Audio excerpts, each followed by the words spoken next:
Basically, the bottom line is there are superstars and there are accidents. Like Maroon 5, that was an accident.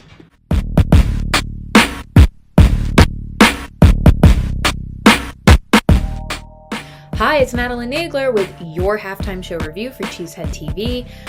On Fox, it is sponsored by Apple Music, but here it is sponsored by Fruity Vodkas that my friend bought me because he said I, quote, can't drink real alcohol.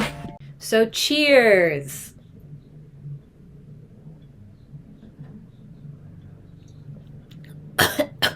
Oh. Let's talk about Rihanna. First of all, the pregnancy speculation. If it was indeed a pregnancy announcement, then I want to offer the warmest congratulations to Riri and Mr. Rocky. What a momentous occasion. If it was not announcing a second pregnancy and is simply just baby weight from the last baby, then I just want to say you are all disgusting. I bet you wouldn't speculate whether or not Justin Timberlake was pregnant or The Weeknd. It's because she's a woman. Regardless, let's celebrate the real triumph tonight that whether she is postpartum, currently pregnant, she didn't pee herself the entire show. I pee myself all the time, and I've never been pregnant or had a baby or had the pressure of doing a Super Bowl halftime show. So, this is Rihanna, so I knew we were going to get a show. I was one of the lucky people who attended the 2016 VMAs, and the homosexuals amongst you might remember that had knockout performances. Beyonce, Ariana Grande, Nicki Minaj. And as the most homosexual amongst you will remember, Rihanna received her Video Vanguard Award that year, which means she performed multiple times, slews of hits. Point being, I knew then what I know now, both in the follies of my youth and today. Rihanna's name equals excellence. And Rihanna also means edge. My favorite Rihanna song of all time is Bitch Better Have My Money, which I was certain that she wouldn't perform tonight because the people in Wyoming would not have it. Much to my surprise, not only did she perform it, she opened with it. It was like she was kicking down the door and saying, Rihanna is back, motherfuckers.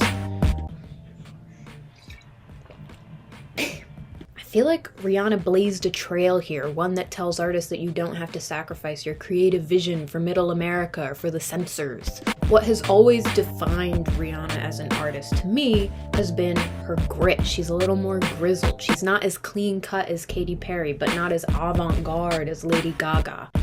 Which is not to say that she's not been ahead of the curve, because Rihanna made sure to remind us tonight that she single-handedly brought EDM and dance electronica back to the mainstream with hits like We Found Love, Where Have You Been? She didn't even have time to include things like This Is What You Came For.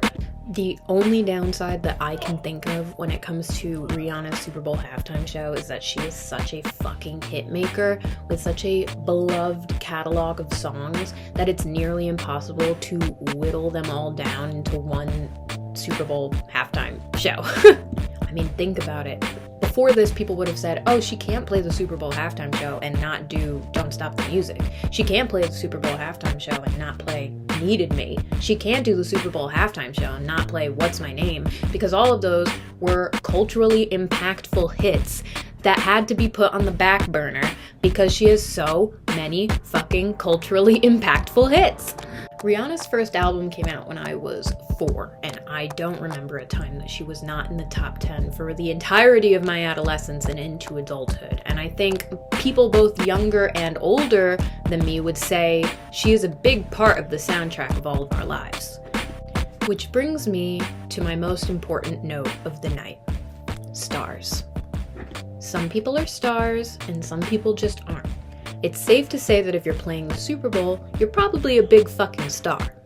But there is something make or break about the Super Bowl stage that distinguishes when somebody has that cosmic it factor. When somebody's a fucking supernova. What Rihanna reminded me tonight is that there is no universe where Rihanna doesn't become Rihanna, or Beyonce doesn't become Beyonce, or Lady Gaga doesn't become Lady Gaga. They were always destined to be superstars. They have that it factor. They have the vision. I think it's kind of safe to say we would all like a lot more superstars playing the Super Bowl halftime show. We salute you, Riri. I'm out of frame, but I'm saluting. Thank you for reminding us what we should be expecting from the Super Bowl halftime show every year. This is Madeline Nagler, signing off.